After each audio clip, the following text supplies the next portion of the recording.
ജീവിതത്തിലെ ഏറ്റവും മനോഹരമായ കാലഘട്ടം ഏതാണെന്ന് അറിയാം. അച്ഛനും അമ്മയും ജീവനോടുള്ള കാലഘട്ടം.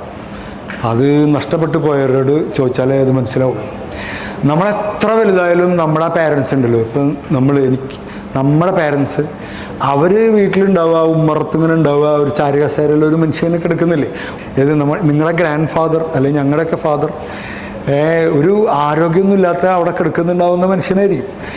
നമ്മൾ വിചാരിക്കും അദ്ദേഹം എന്താണ് ഇപ്പം നമ്മൾ എഴുന്നേൽപ്പിച്ച് കൊണ്ടുപോകുന്ന ആളെ.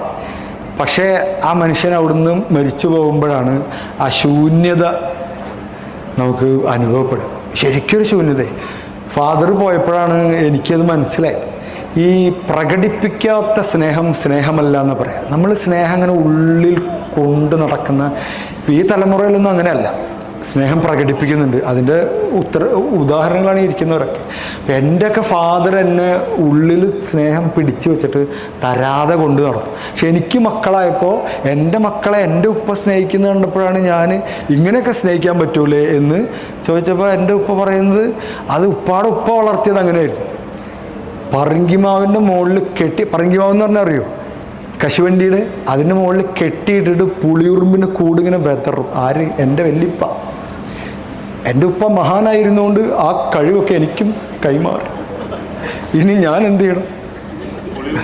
പുളിയുറുമ്പ് അന്ന് ജീവനോടില്ല, അത് കൈമാറാൻ നടക്കില്ല. ഉള്ളിലിങ്ങനെ എനിക്ക് എൻ്റെ ഉപ്പയുടെ ഒരു ഉദാഹരണം ഓർമ്മയുണ്ട്. 10-18 വയസ്സ് വരെ ഞാൻ ഈ ഉപ്പയെ ഒരു എന്തായാലും പറയുക, ഒരു ശത്രുവെ പോലെയൊക്കെ കണ്ടിരുന്നത്. എന്ന് വെച്ച് കഴിഞ്ഞാൽ എപ്പോഴും ദേഷ്യപ്പെടുന്ന, എപ്പോഴും അലറുന്ന, ദേഷ്യപ്പെടുന്ന, തല്ലുന്ന ഒരു മനുഷ്യൻ. പക്ഷേ ഈ മനുഷ്യന് സ്നേഹം ഉണ്ടെന്നൊന്നും അറിയില്ല. സ്നേഹം അങ്ങനെ പ്രകടിപ്പിച്ച് തുടങ്ങുമ്പോൾ എൻ്റെ മക്കൾക്ക് ഞാൻ വാരിക്കോരി കൊടുക്കണം. നിങ്ങൾക്കൊക്കെ വാരിക്കോരി കിട്ടുന്നുണ്ടാവും. നിങ്ങളുടെ ഫാദറിന് കിട്ടിയിട്ടുണ്ടാവില്ല, നിങ്ങളുടെ ഉമ്മാക്കും ചിലപ്പോൾ കിട്ടിയിട്ടുണ്ടാവില്ല. മക്കളെ, നിങ്ങളുടെ ഉമ്മ എന്നൊക്കെ പറയുന്നുണ്ടല്ലോ, ഉരുകുന്നൊരു മനുഷ്യനായിരിക്കും നിങ്ങളുടെ അമ്മ. അതിങ്ങനെ കുറേ ആ അരി തിളയ്ക്കുന്നത് അവരുടെ സ്വപ്നങ്ങളും കൂടി തിളയ്ക്കുകയാണ്. അതിങ്ങനെ ചാമ്പലാവുന്നത് അവരുടെയും കൂടി സ്വപ്നങ്ങളാണ്.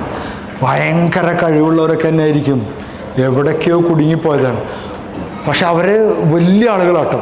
ഒരു കുടുംബം ഇങ്ങനെ നടത്തി കൊണ്ടുപോകാന്ന് പറഞ്ഞാലേ നല്ല കഴിവാണ്, നല്ല ധൈര്യമാണ്. അല്ലേ സാറേ? ഒരു കുടുംബം ഇങ്ങനെ കൊണ്ട് നടക്കാന്ന് പറഞ്ഞാൽ ചില്ലറ കാര്യം.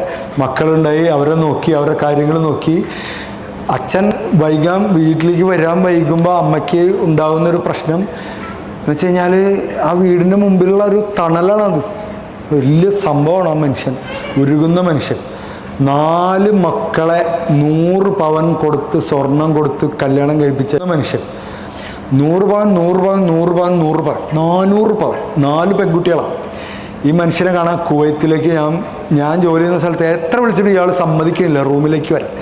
ഞാൻ പിന്നെ വേറെ ആളോട് പറഞ്ഞ നോക്കിയിട്ട് അവിടെ പോയി നോക്കുമ്പോൾ ഞാൻ കണ്ട കാഴ്ച ചപ്ര എന്നൊക്കെ പറയുന്ന ഒരു ഈ തകര റൂമിലാണ് താമസിക്കുന്നത്. ഡ്രൈവറാണ് അടുത്ത്. ഞാൻ കാണുമ്പോൾ ലുങ്കി മുണ്ട് കൊടുത്തിട്ട് അയാൾ നിലത്തിരുന്നിട്ട് ചീഞ്ചട്ടിയിൽ ഈ കുബൂസ് ഇങ്ങനെ ആ കറി ഇങ്ങനെ മുക്കി വടിച്ച് കഴിക്കുക. പുറകിൽ നിന്ന് ഞാൻ കാണുന്നത് 400 പവൻ സ്വർണം കൊടുത്ത് കല്യാണം കഴിപ്പിച്ച മനുഷ്യനാണ്. ആളെ വീട്ടിൽ AC ഉണ്ട്, TV ഉണ്ട്, എല്ലാം ഉണ്ട്. ഉരുകണം.